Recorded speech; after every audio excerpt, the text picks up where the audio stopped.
Hello, today we are going to discuss about HTML attributes. Basically, what is attribute?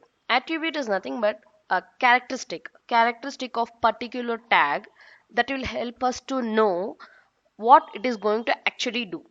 Basically, the nature of that particular tag we are going to discuss. That is what we call it as an attribute, and HTML attribute is something the characteristic of that particular tag, what it is going to do, or a detailed explanation about that particular tag. Okay, let's get into the video.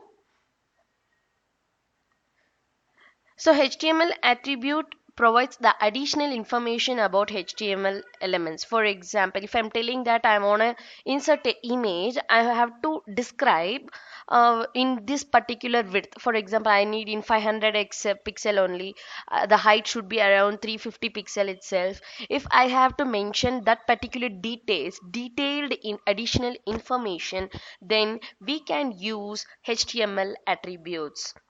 So HTML attributes, all HTML elements can have attributes. Okay, so it is not that this particular element is okay with the attribute. Few elements are not allowed to have some detailed explanation, nothing as such. Any element, if you take HTML elements, you can have the attributes and you can give the additional information for that particular thing.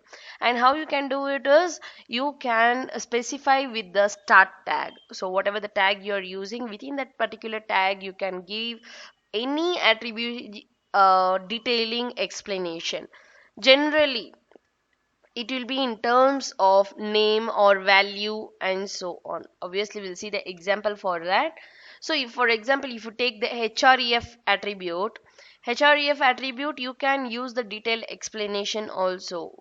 The anchor tag, a tag is nothing but anchor tag. This is you defines the hyperlink, right? If you want to go from this particular web page to any other website, if you want to link that, you can give the link for that in our present page itself. So the href attribute specifies the URL of the page the link goes to, isn't it?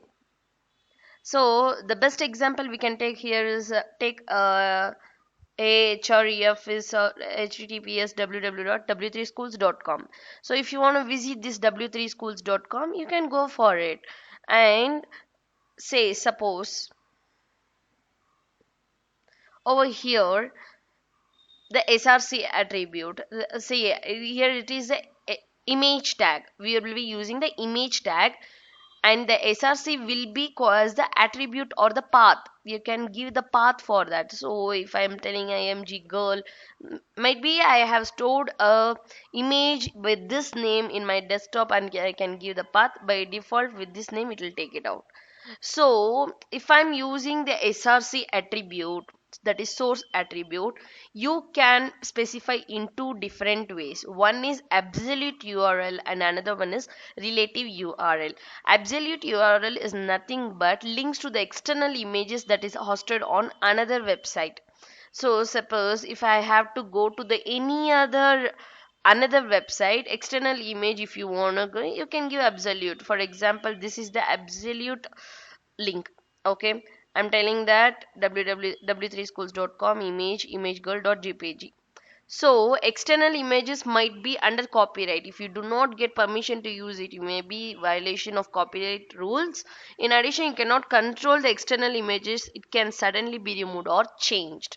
So what is a relative url? Relative url is nothing but you can give the links to an image that is hosted within the website. Within website itself you can host, means then that is nothing but your relative url. Url does not include the domain name. If the url begins without a slash, it will be relative to the current page. For example, in this there is nothing called as without a slash. See, src is equal to imagegirl.jpg. Why? Because it will be relative to the domain. Is beginning with a slide, it will be relative to the domain. Okay, it is almost always best to use relative urls. They will not break if you change any domain also. Rather than going for absolute, it's better to go with the relative url. Okay, and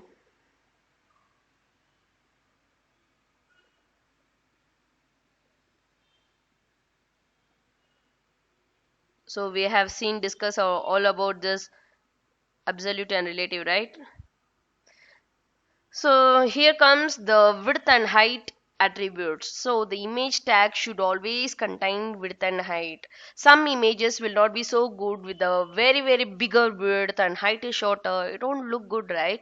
So it is better, always a good practice to include the width and height attributes to your image, okay, in pixels. For example, see here, I'm telling IMG SRC image width should be 500 and height should be 600. Then my image will look better.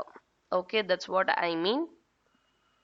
So suppose if you feel that your image, in case in some few browsers will not support few images format, in such cases what you can go for the alt attribute, alternative attribute. Suppose if your image is not if your image is not displaying as you feel as you wanted, then you can give the detailing about that particular image. Say if I am taking a image, the girl image, and she is wearing a jacket, I can explain. Even if there is no image, I can tell that here was an image with the girl with a jacket.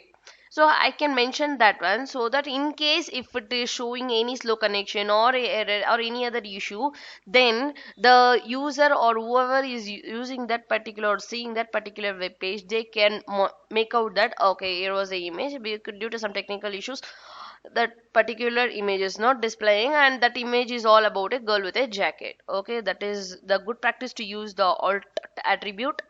Okay, so the style attribute is used to add styles to an element such as color, font, size and more. So obviously, so you would have seen we will be definitely using the style attribute. This is mostly used, and you have to mention the color, font and size whichever you want. Okay, so we have something called as language attribute. Language attribute is you should always include the language attribute inside the HTML tag to declare the language of web page. This is meant to assist search engines and web browsers.